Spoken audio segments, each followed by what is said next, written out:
I'm delighted to say the first of this series. I'm talking to the renowned and sage IT Skeptic, Mr. Rob England. G'day. How are you doing? Very well for a Monday morning. Yeah, well, yeah, just it's Monday morning for you. It's Sunday night for me, so hopefully we'll stay awake during this conversation. Rob, I mean, just as a kind of introduction, I mean, you are well known from the persona that you created with the Skeptic, and that's been around for a little while. How did that come to be? I mean, what was it that made that persona for you, and why did you decide to go down that particular path? Well, ironically, it was an experiment. Actually, it was. I quit my day job, my corporate life, and I was looking around for what to do, and I had this idea that there was all this money to be made on the internet. Of course, that's the Wild West, you know.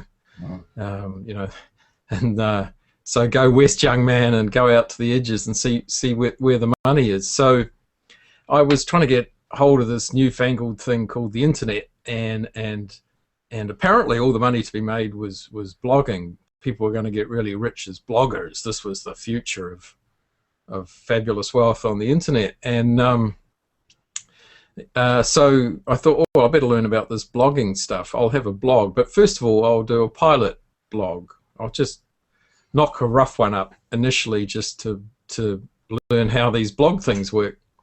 Oh, what could I do for just a temporary blog for a few months? And so previous to that, I'd been working for a software vendor, and part of my job was, you know, plugging the whole ITIL side of things around systems management tools. And so I'd been in talking to a guy called Alan Mayo, who was the chief architect at the Warehouse, which is New Zealand's Walmart. And I'd also had private chats with Alan. You know, we sort of got on well, thought similarly. So he knew I was a member of the New Zealand Skeptics, which I've been an active skeptic for many years beforehand, chasing fuzzy thought in all its incarnations, you know. So anyway, Alan, I started talking about ITIL, and Alan just tore into me and said, call yourself a skeptic, and you come in here with all this hype bullshit about this thing called ITIL. What kind of skeptic are you? Blah, blah, blah.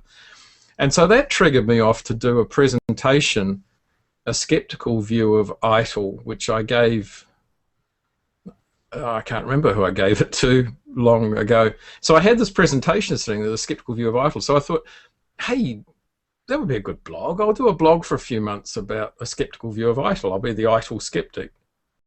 And so it took me about 2 or 3 months to build. I built my whole stack, the LAMP stack, right?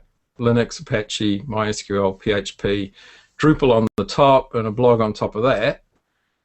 So I learned all those things. I didn't know anything about any of those 5 technologies at all when I started. So I was having a great time at home just tinkering around, learning all this stuff.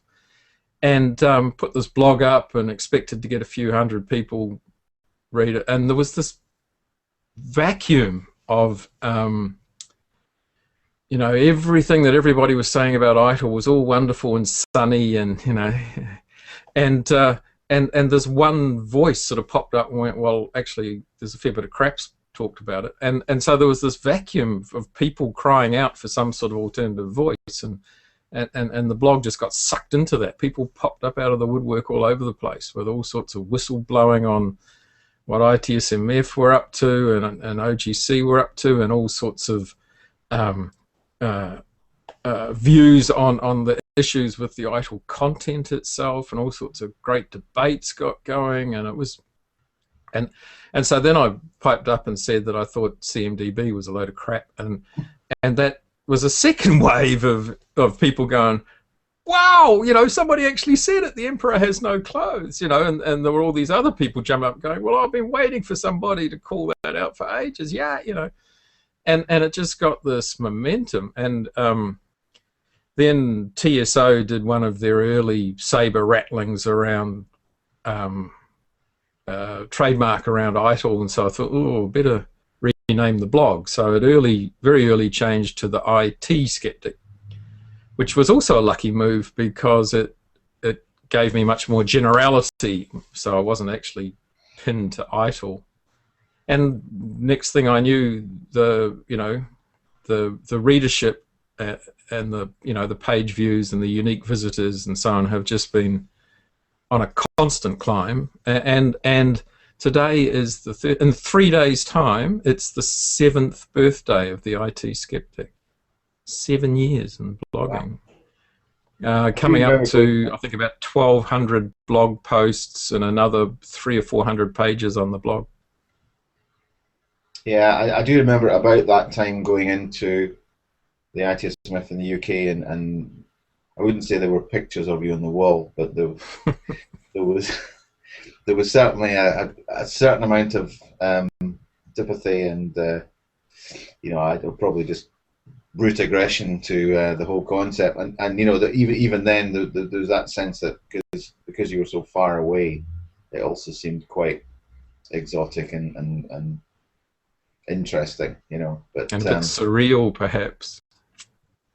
well, yeah, I I'll mean, tell you, it's surreal to sit in a tiny 2 meter by 2 meter office up on a hillside in a village of 700 houses in a country of 4 million people, which is the last rock on the planet.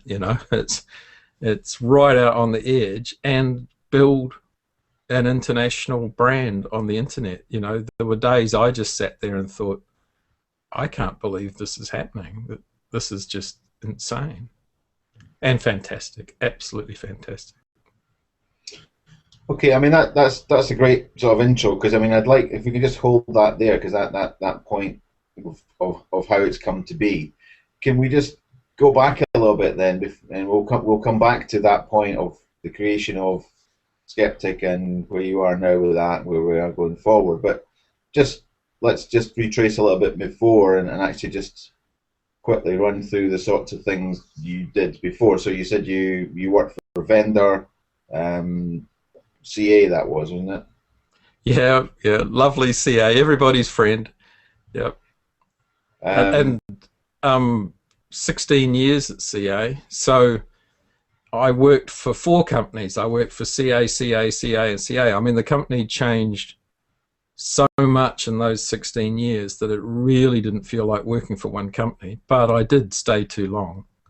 And after I left, I constantly kicked myself for waiting so long to get out. But for the first 12 years, it was actually great fun, fabulously good fun. And as I say, it was constantly changing. So I started out working in database tools, mainframe database tools, and mainframe 4GLs, programming languages. That was actually my first thing, was CA Ideal. And then supporting CA Datacom DB, CA IDMS DB, so these mainframe engines and other mainframe tools. So it was all IBM, MVS, and VSE. It was fabulous stuff. Going into these big data centers was extraordinary. And then there was these newfangled PC-based things like, so we picked up Ingress, and I worked with Ingress for a while, and then all the distributed systems management with Unicenter, got into that, and Service Desk and so on. So that led down that path. And I focused, as much as I focused on any technology, a bit more on those sort of systems management and service desky type tools. But a lot of it was still business-oriented stuff too, like project portfolio management, project management, application development tools, case tools, and all that sort of stuff. So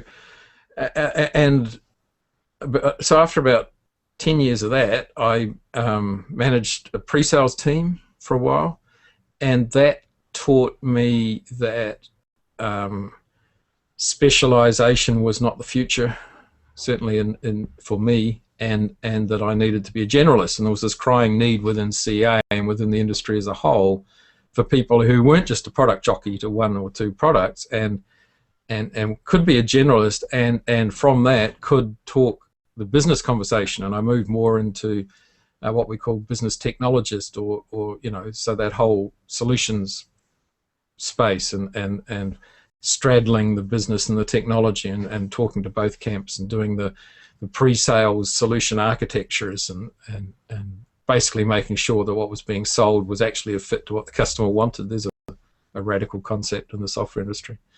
And so that was my progress through that company, and by the time I exited it, I was doing that sort of real high-level business to technology stuff in CA.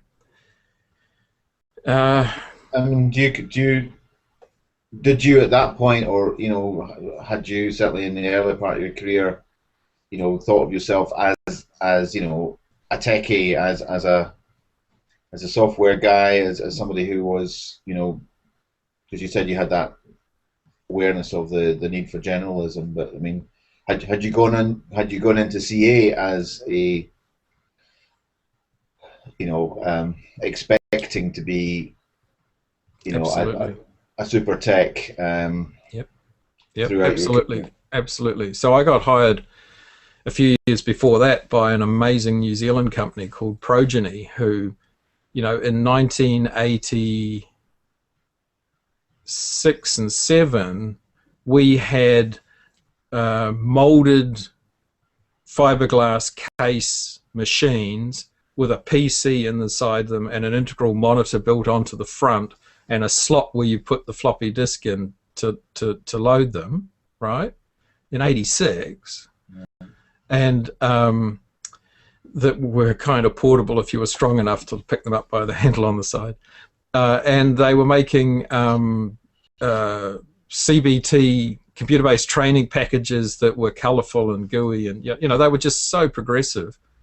And they were trying to break into the China market too, which for 86 can only be described as visionary. Amazing. Perce Harpham, New Zealand guy, amazing company. Anyway, so they had the agency to sell CA Datacom DB in New Zealand and Australia, and so they hired me to sell Datacom and Ideal, and so I started as a pure tech, product jockey tech. And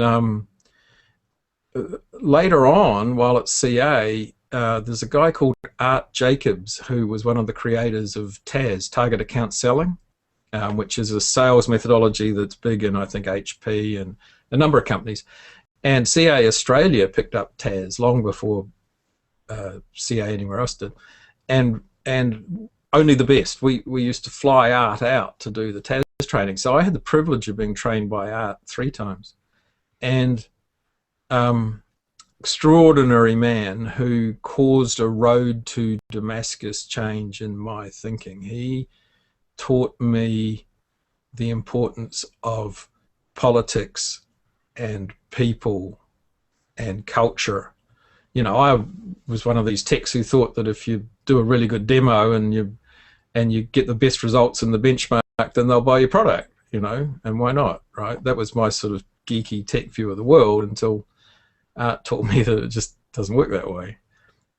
And so he broke that geek mold for me, and made me aware of what selling's really all about, and made me aware that everything is selling, and made me aware that that humans don't operate on a logical, rational basis, and all these things, just in a sales course. And that was what really took me off that pure geek path. And so since then, I did a training course for CA to try and de-geek all the pre-sales people and help them to be more consultants and less product jockeys.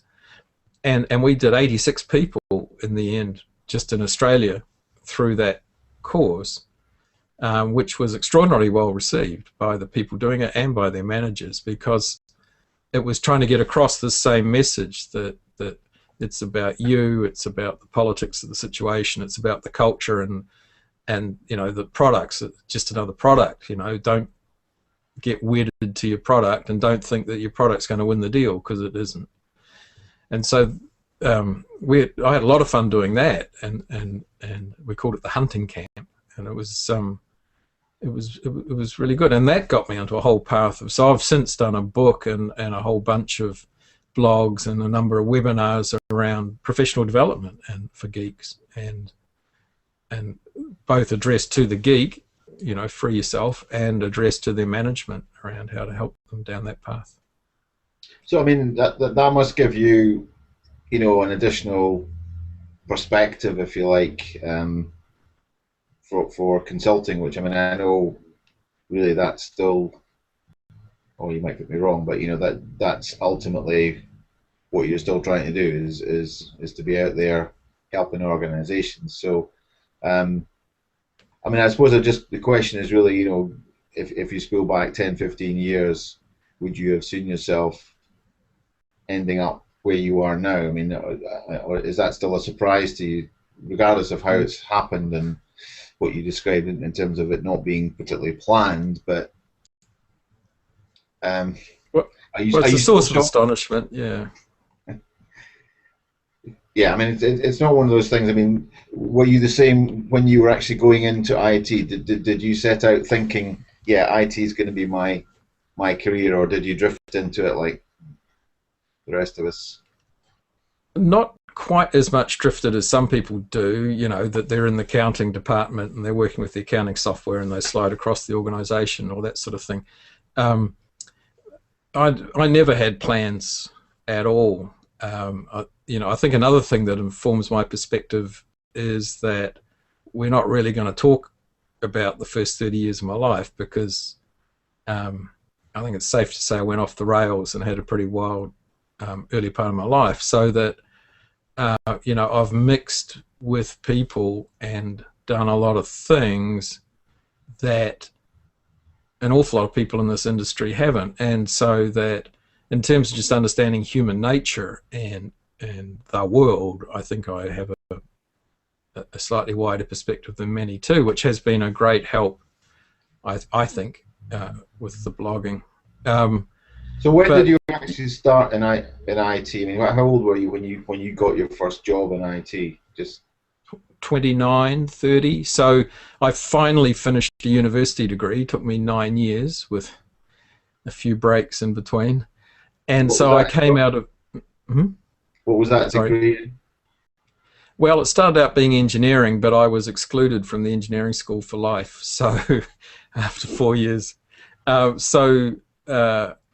They eventually let me back into university, but only... They said the engineering school never wants to see you again. So I did science. I did computer science and operations research.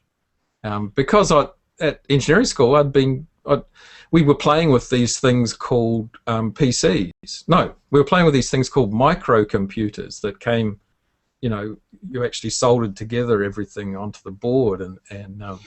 So the original Z80 chips and the Scamp, National Scamp, and chips that are long forgotten now, little 8-bit microprocessors.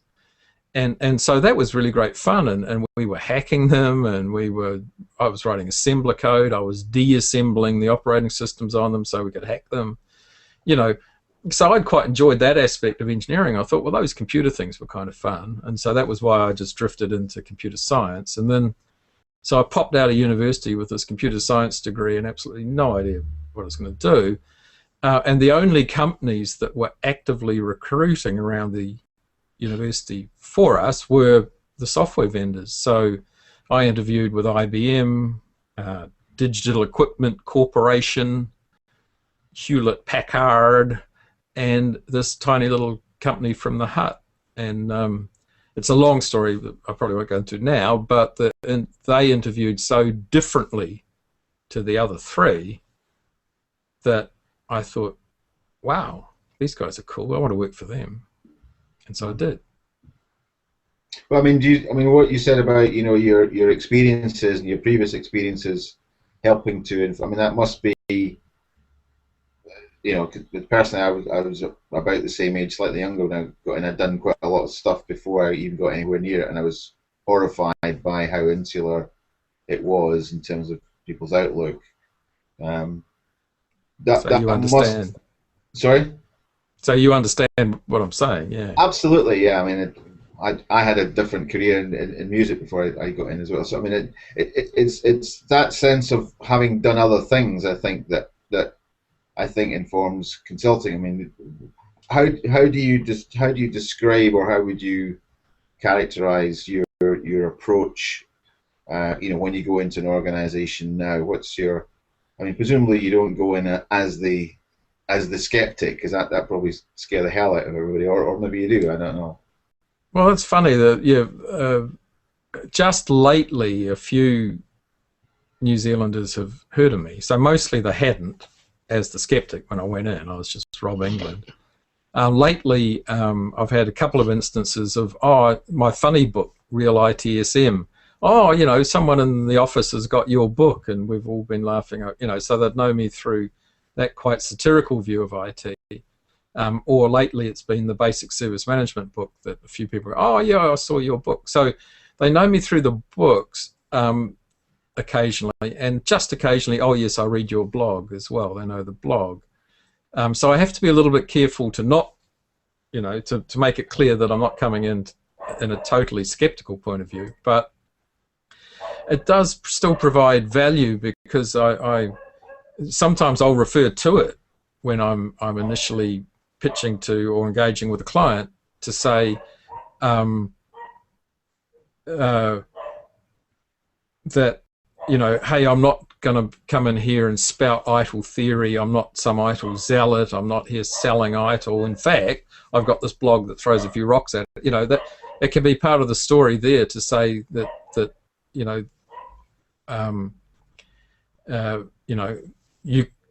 how should I say, almost you can trust me. Hey, I'm going to take a balanced view on this stuff. So it Yeah. helps in engaging. And it's never been a real hindrance. No one's ever gone, oh, I don't think we want you. You're too skeptical. But you carry a lot of the baggage isn't the right word, but do you carry a lot of the content and the opinion and I suppose positioning that you have on the blog into your consulting? That's an interesting question. Yes and no. So another thing I learned a while ago was, that democracy is the balance of opposing opinions, and I was a member of Greenpeace, and I remained a member of Greenpeace for quite some time after I realized that they had no respect for scientific accuracy, and that they, actually stretched the truth a lot and abused science a lot in a lot of their claims and things. And so I kind of was going off Greenpeace, but I still gave them my money every year, because they performed a valuable function of being way out there on that edge and just counterbalancing, some of the way out there stuff on the other side. And that, we need those extreme positions, even when we don't agree with them, just to help balance the whole democratic system, right? So in the same way, there's Rob England and there's the IT Skeptic. And in the book that's the compilation of the blog, I said that, I don't actually particularly like the IT Skeptic sometimes, but I've come to terms with the fact that he's me, right? So, it really is a separate, as Chris Dancy would talk about a lot, it is a separate digital persona. So when I'm consulting, Rob England is consulting, not the IT Skeptic. And so the reviews I take on the blog occasionally that are, they're still my views, but they're extreme examples of my views. And that if I was talking to a client, I might have a more balanced view of things than I do on the blog. I'll take a single position on the blog just to provoke that debate and to try and skew that seesaw a bit, if I see it being skewed a bit too far the other way. So when I'm consulting, some of that stuff still comes through. I still have a very jaundiced view of technology, and so I'm always hosing down the wild enthusiasm of the IT geeks who go, oh yeah, well that's easy. We'll just go and get this open source tool and we'll put it in. That'll solve this problem. It's like, well, no, this is actually a behavioural problem, not a technology problem. And I've had that a number of times. So that comes through, absolutely. And but oh my God, don't do a CMDB. Not so much, but I'll still sit there and go, look, there are better things we could be doing, and do you really want to do this? And perhaps I'm still quite jaundiced in my view of that sort of thing. But I mean, one question that occurred to me, because you were saying earlier that it's kind of grown and grown and grew very quickly out of the vacuum that was there. And then, I mean, do you ever feel sort of overwhelmed by that in sense of your responsibility, as to be the skeptic, when actually, just getting a few nice consulting gigs and keeping yourself going with a few presentations and stuff would be an easy life? I mean, does that are you committed, I suppose, is the other side of this question? Are you committed to keeping on doing this as the IT skeptic, or do you think it's got a certain amount of it's got a lifetime that will end at some point? no, I regret to announce that I think I'll be doing this for quite a long time, because much to the disappointment, I'm sure, of a few organisations. I don't want to be a consultant. I consult because it pays the bills. So when I did get out of real work, my intent was to make money on the internet, and my intent was to make money in some way that wasn't tied to my personal hours as my basic business model, right? So it has to be a product or a service that's independent of me personally delivering it. So therefore, consulting fails that test. But it's an extraordinary thing that people won't pay $50 for a whole book of my opinion, beautifully systematically laid out in a book, but they'll pay me at the extreme $50,000 to come in and tell them that advice and walk them through applying it, and to me that's just insane, the difference in value that we place on IP depending on how it's delivered. I know a consultant's there not just to give a bit of information, but actually to achieve a result and guide them through. So there's more value to that. But it still staggers me how little money I can make on the internet. So therefore, or from content generally, right? So, the speaking, writing, blogging, all those articles, all those channels don't make anywhere near enough money to live on. So therefore, I consult to pay the bills, but I don't choose. It's not what I would do, given my druthers. I'd much rather be doing this stuff. It's far more fun. It's far more interesting, and I think it's actually more valuable. So the skeptic has two roles. One is to challenge ideas and thereby strengthen them, I believe. So the ideas that are floating around our industry is to strengthen those ideas, and the other is to contribute a few of my own, right, which I'm starting to do. So to me, that's a far more valuable function to the industry. I'm reaching out and touching an awful lot more people than I am when I do a bit of consulting, and I'd really like to make a living out of doing that, but it's just it's not possible. Well, I mean it is, but I haven't achieved it yet. So that's the direction I'm going in future, is to keep doing this. Absolutely, it's great fun. I mean, you could argue that the internet has cooked its own goose in that, in the sense that everything's available. So, Yep. there's very little actual value on it. But 100%. there's a lot of debate. There's a lot of debate about that as well at the moment, in terms of how we manage that in terms of speaking and so on. I mean, where do you stand on that? Do you think we should all be you know, for free. Rewarded.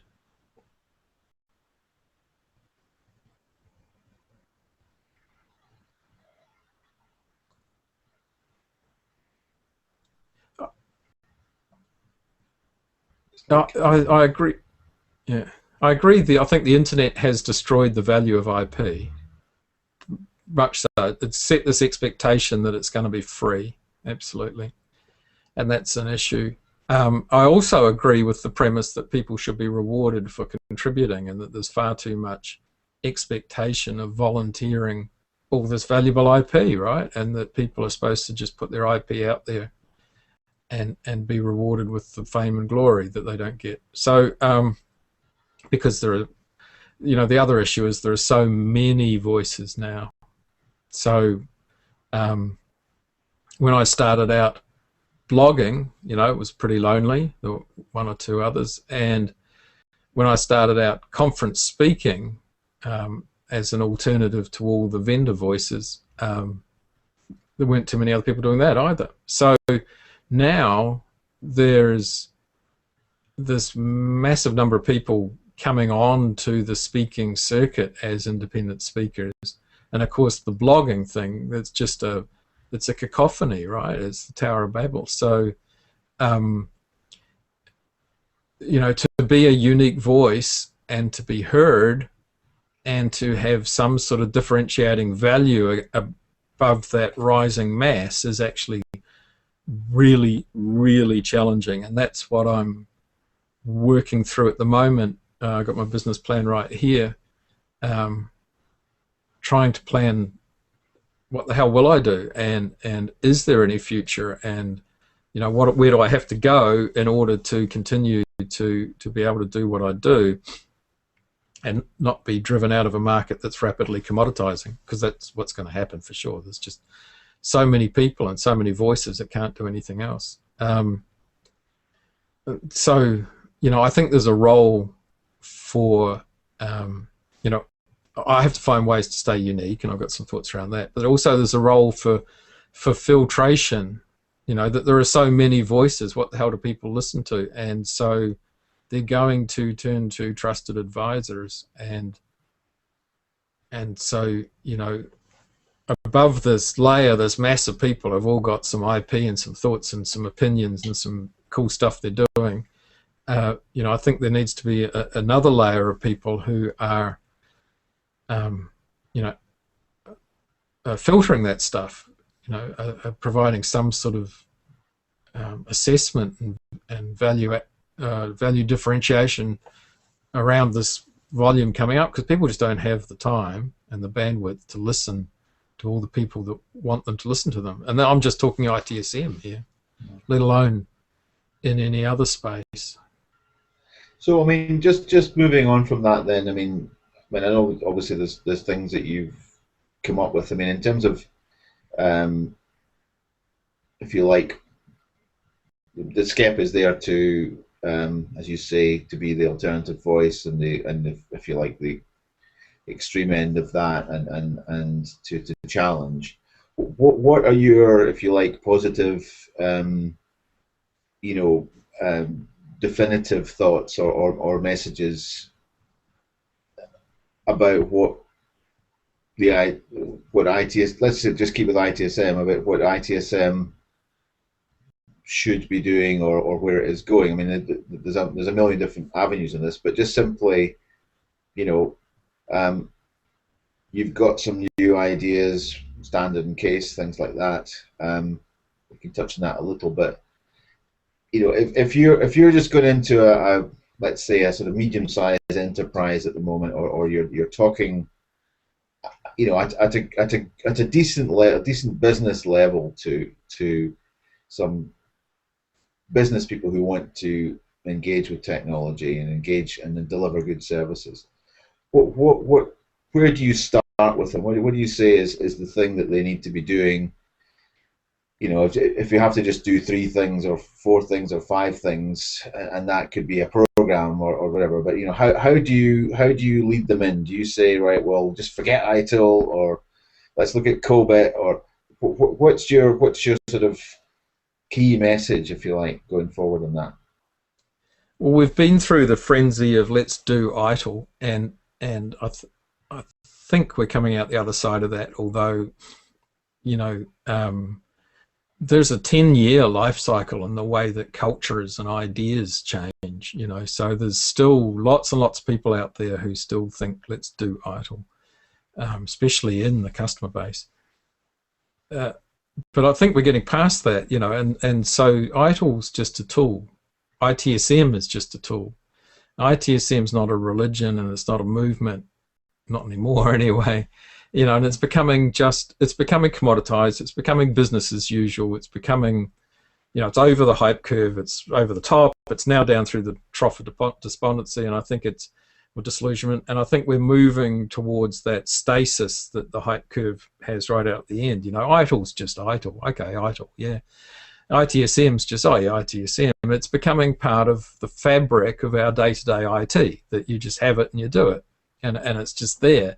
And so mercifully, that means it's less and less becoming an end in its own right. It's just part of what we do. And now we can all go back to actually doing what we should be doing, which is saying, what's the actual business outcome that's required, that we need to achieve? Okay, what does the solution look like to meet that business outcome? Okay, as part of that solution over here, we're going to need to do a bit of ITSM, and over here we'll need to do some technology, and over here we're going to have to do some cultural change and training and people stuff, and over here we'll need to do some governance, and it just becomes part of the solution, which is where it always should have been. And this whole thing around, let's start with incident. We'll do incident. What does the book say? Okay, we're going to need to do this. Okay, we've done incident. Wait, now let's go do problem. That's just insane. And I've been talking about that for a few years now. And the official books promulgate that approach. This is how you do it. The blah blah blah. And that's just nutso. It's like we've got to do a little bit of incident and a little bit of, depending on what the outcome is, we'll need to actually improve our incident tracking because we're losing customers. But that doesn't say anything about the rest of incident management. It just says let's get better at tracking them, and at the same time we're going to have to do some BRM, and we also and it's composing a solution that isn't made up of processes as Lego blocks, but pieces of processes as Lego blocks in order to put together a solution to a business outcome. That's the conversation I have with clients.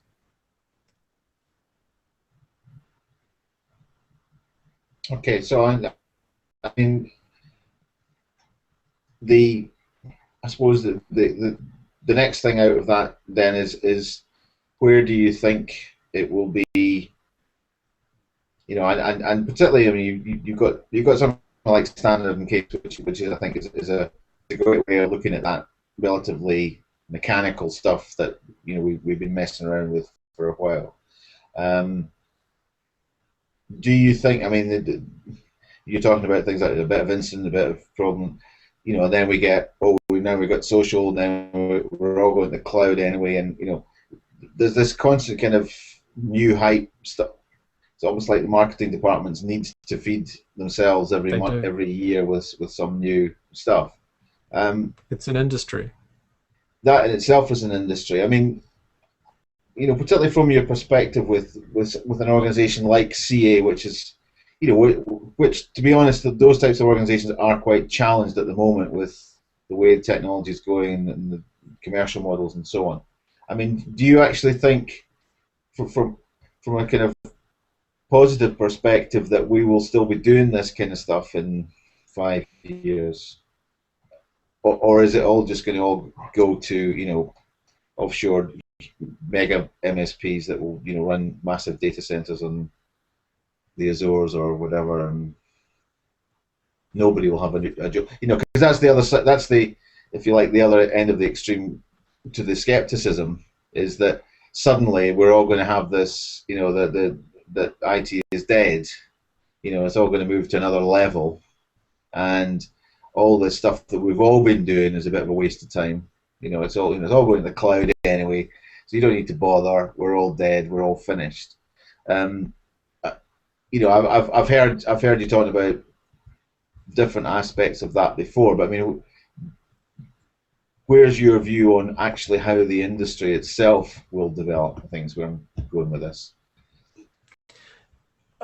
We'll have to move up a maturity curve for sure. So, absolutely, we're moving towards a multi sourcing model, multi-supplier model, and a stratified value chain where there'll be manufacturer providers, there'll be supplier aggregator brokers, there'll be what I'm starting to call real IT, right? So reality, the application of information and technology to business as the next layer down, what we traditionally think of as IT, the stuff that goes on inside organizations applying that, and then the consumer layer below that, and all the different ways that people will engage as a consumer, as an in-house colleague, business consumer, and so on.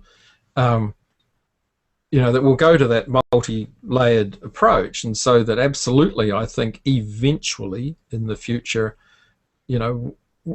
we won't be doing any application development in-house at all. No, but that's the idealized model, and that's who knows how far out in the future. I think for a long time there'll be a mix. So we'll do less and less development, but we'll still do a little bit to glue stuff together, and we'll still do a little bit for maybe quick one-off jobs.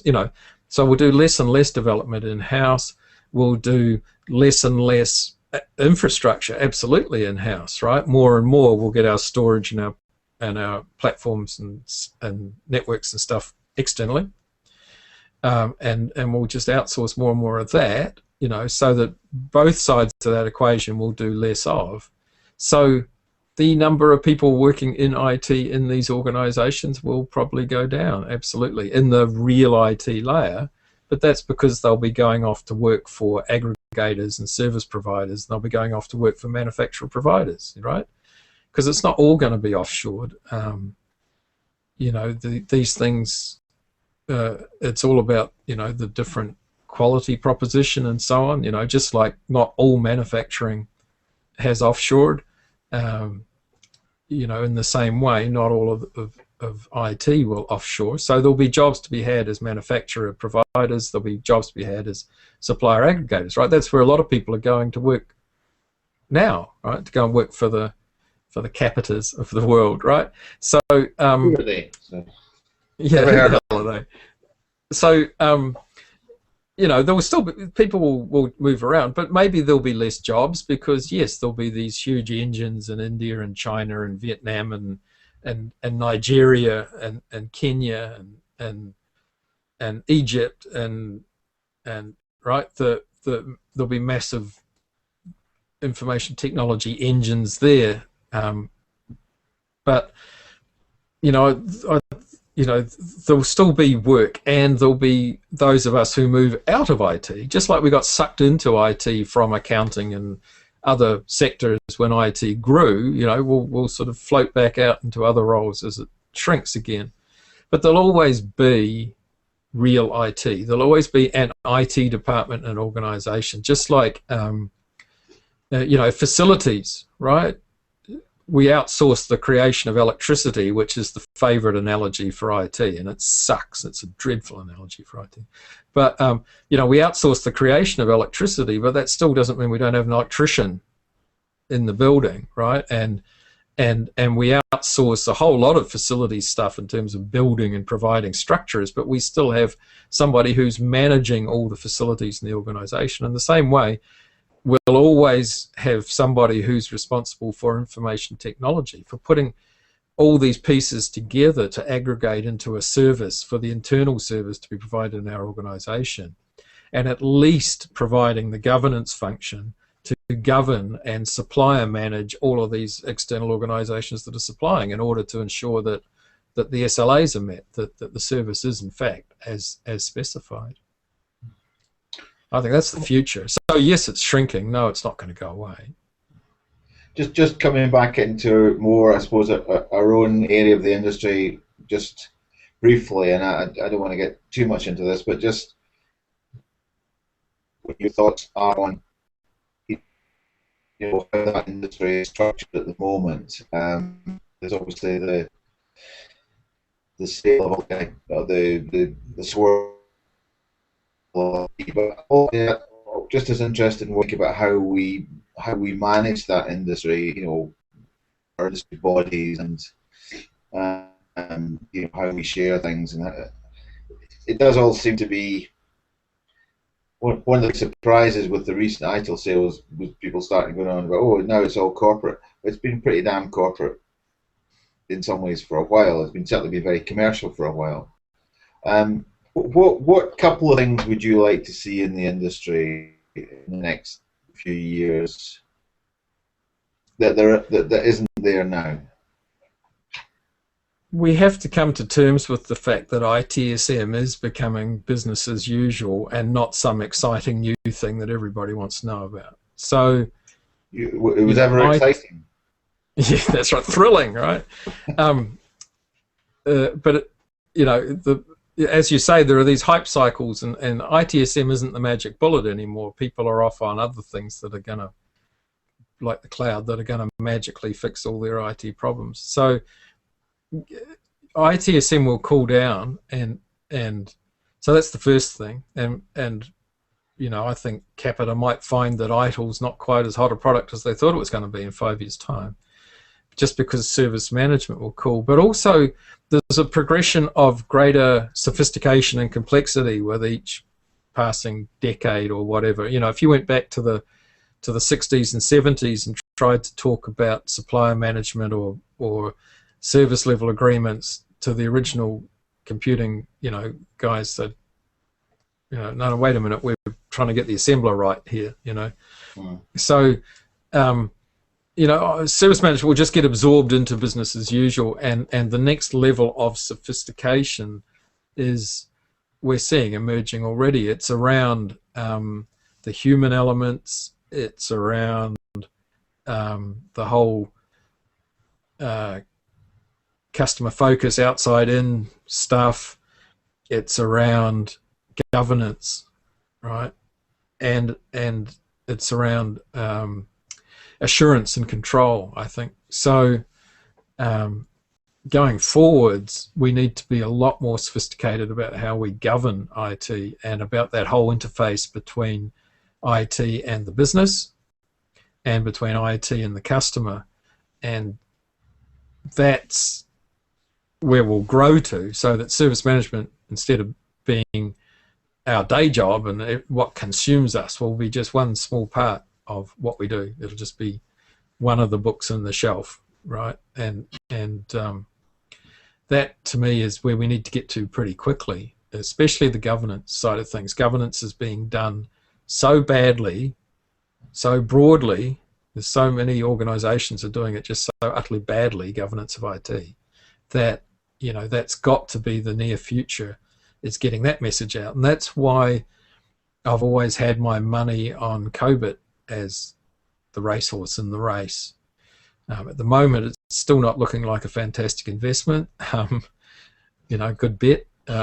COBIT's still kind of standing in the starting stalls, looking around. But I just think that governance is going to become so important that a framework that is both governance and management of IT, which is what COBIT is, contrary to popular opinion. It's not a governance framework. It's a framework that encompasses everything that ITIL talks about and a whole lot of stuff that it ought to talk about. So, I can see ITIL evolving to I bet you ITIL 4 will have a whole lot of governance in it, and I bet you it'll have a whole lot more customer-centric stuff in it, and I bet you it'll have a whole lot more assurance in it. Assurance in the broadest sense of control and audit and compliance and security. But there's other frameworks that are already there. So, I think that's the next growth, is the next layer of the onion will grow, so that ITIL's just, or ITSM is just one part of the picture we talk and think and speak going forward. And it'll be IT management in all of its aspects, and not just from a service point of view.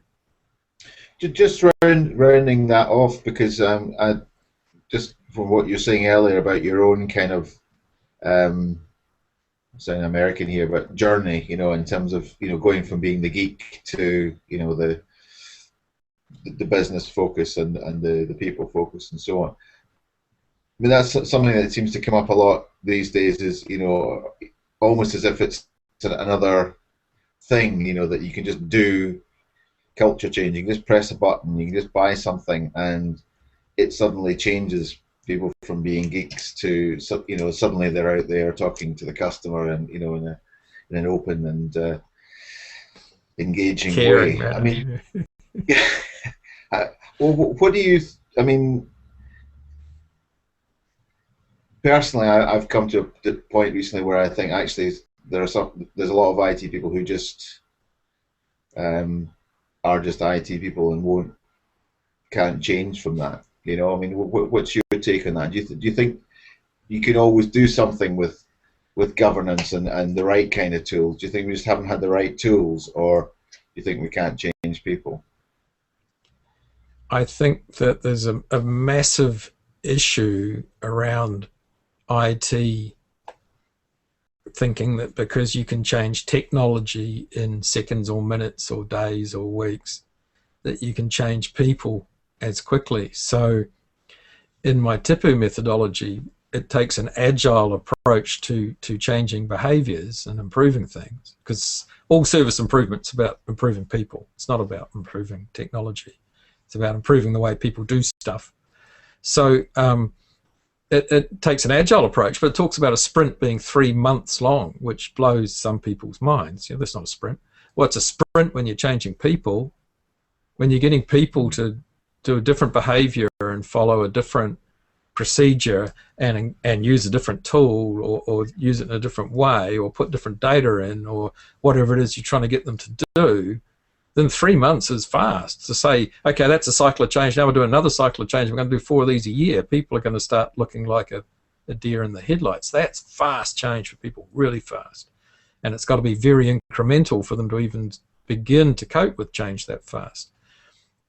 Changing people in the space of a few years is an extraordinary achievement. If a new leader comes into an organization and changes the whole culture of that organization within a couple of years, you are looking at an extraordinary leader, right? And others come in for a decade and fail to make any difference, So that's the human pace of change. And we've got to come to understand that and come to terms with that. And it's the same thing at the organizational level, it's the same thing at the team level, and it's the same thing at the individual level. It takes you years and years and years and years to change a person. You can't put them on a training course and have them go out and suddenly be, empathetic and business oriented. Right? It just doesn't happen. And even the change that Art put me through, there were times where in a whole day my brain would go pop, and I have a whole new understanding of things. But for that to actually sink right into me and become part of my actual personality and being an approach to life, that took years, right? It still had to filter down and grow out, and so it's the same for these people. Yes, everybody's redeemable. No, they're not redeemable overnight. It takes years for them to go on their personal growth journey to change, and it takes years to change a team. If your service desk is dysfunctional and some consultant says they can come in and in 3 months make your service desk not dysfunctional, there's one way to do that, and that's to fire everybody and hire an entirely new team. But other than that, which is, by the way, a very effective way to fix a dysfunctional service desk, probably the only way to do it quickly. Otherwise the change is going to take months and years, and I think you would say the same, that there's just, our industry just doesn't get that, I think, yet. We're nearly out of time. We could talk for hours on this fascinating discussion. Just on the shorter term, looking forward to seeing you over here in the UK in the next month for the SDI conference, and we're going to be holding a bit of a bit of theatre in terms of a debate between yourself and certain Mr. Dancy, and there's a Scottish guy going to be standing in the middle between the two of you. But who's going to be keeping the bookie? Who's going to be Yeah, taking the odds? well, yeah, I've already started the book, but yeah, we're looking forward to that. And your first trip over to the UK, apparently, I believe. Well, that's a very long story. It's a first trip as a working trip. I was there for a week back in 1988 in Okay, London. we'll leave it there now. Um, yeah, well, we're looking forward to see you, and thanks very much for the chat. Been really insightful, Rob, and nice just to chew the fat on a bit more sort of generic stuff without being Absolutely. too hidebound by what's happening at the moment. So I look forward to hearing the Skep raging against the machine for some time to come. Yeah, absolutely. It's been fun talking, and it is fun being the skep. So yes, I hope to be doing that for quite some time to come. All right. Well, thanks, Robin, and thank you very much. Bye for now.